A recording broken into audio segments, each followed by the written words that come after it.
afternoon. Today is February 7th, about 3:30 in the afternoon.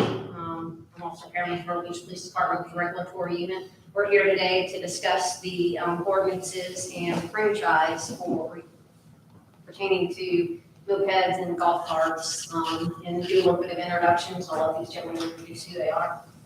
Corporal Gioso at the traffic unit. Craig Bear, City of Myrtle Beach Business License Supervisor. Mike.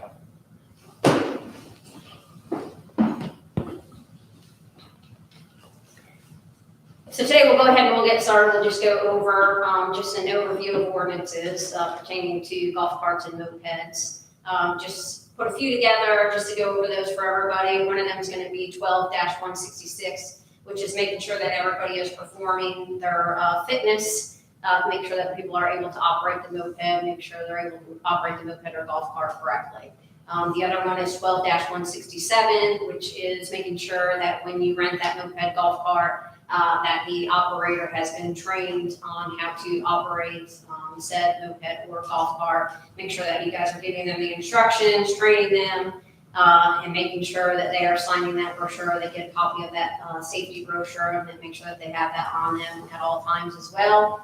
Obviously, one of the most important things is making sure that they understand that they do have to follow the ordinances and state laws pertaining to the state of South Carolina and the city of Myrtle Beach ordinances.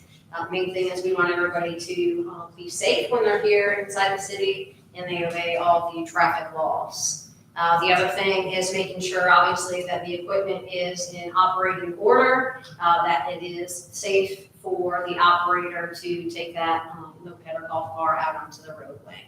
The other ordinance that we have is 12-168, which everyone is aware that you have to have a rental contract in order to rent a moped or a golf cart. So make sure, one, that it has the city decal on there, that you got the cost of the rental, that they have that with them. When you are renting to anybody under the age of 18, that they have the parent or guardian sign that card as well. Once again, make sure that you have the DL information, which that means you have the name, the address, contact information for that person. And I'll hit on this again, make sure that they have that safety brochure, that they sign it, that you go over that with them, and that is kept on them at all times when they're operating that golf cart or moped.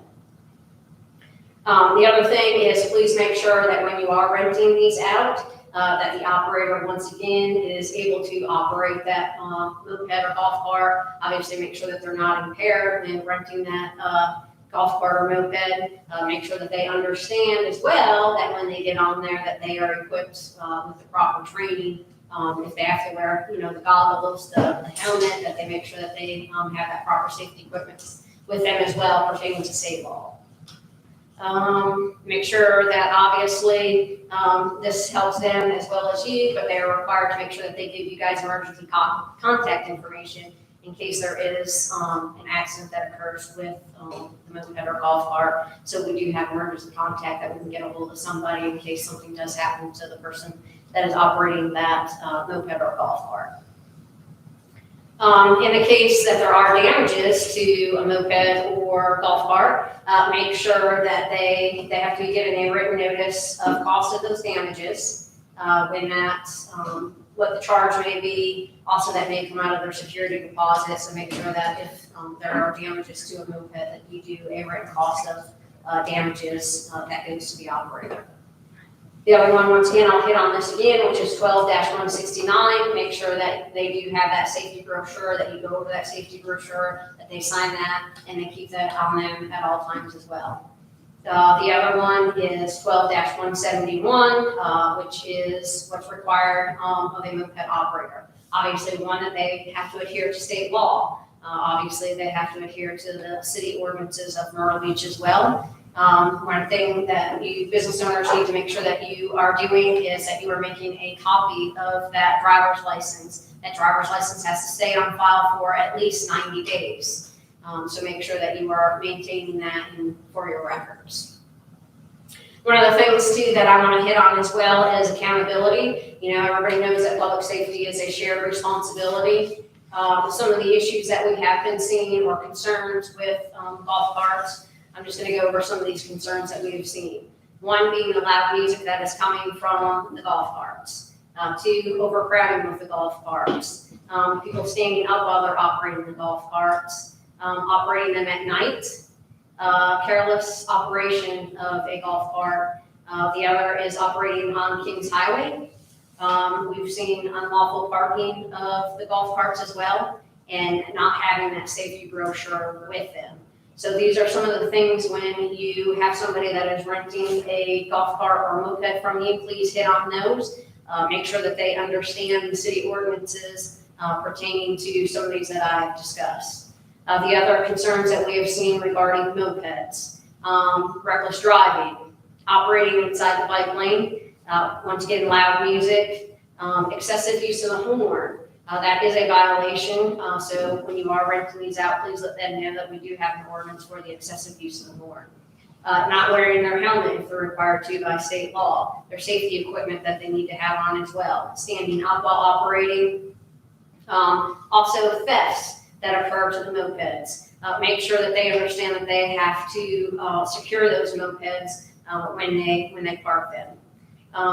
We see a lot of unauthorized drivers operating the mopeds. So once again, make sure that when you are renting these, that they understand that the other person that rented the moped, or the ones that rented that golf cart, that they are the only ones that are authorized to operate that equipment. Not having, once again, I'm going to say it again, not having that safety brochure with them. That is a thing that we see a lot. And then not having a driver's license in possession. It's important that they do have that driver's license in possession with them. One of the things I want to talk about is what I expect from everyone is make sure that we are following the laws and the ordinance. Make sure that everybody is following the requirements set forth for your franchise. Open lines of communication, I think is very important. Self-accountability of yourself and your peers, and turn in, when it's required, the documents in a timely manner. What to expect from me as a regulatory officer, open lines of communication. I'm going to have fair and firm interactions with everyone. Compliance checks, I will be doing compliance checks and follow through. So thank you. I don't know if anybody's having any questions or concerns. Officer Giosa or Craig from Business License, if you guys have anything to add. I just wanted to hit on a couple of things that Officer Perrin hit on. Biggest things that I've seen when it comes to the golf carts and mopeds being operated is one, the golf carts being operated on Kings Highway during the day or night. It violates city ordinance and violates state law.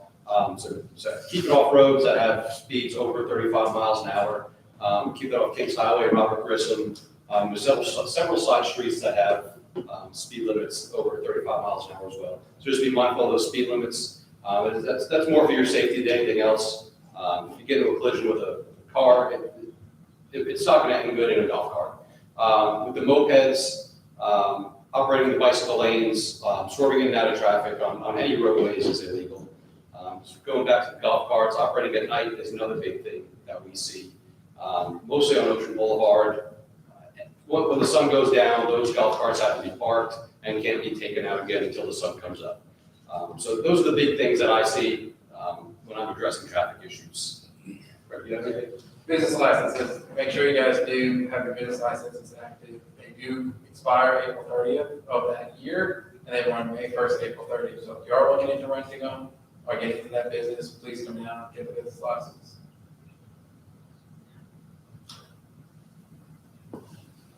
I will show you, since I've been talking about the safety brochures, I will go ahead and hold that up so everybody can see what that looks like. They need to have with them at all times. Very important. And make sure they're signed and read over. Yes. Thank you, motion. Sure. We've had no questions sent in.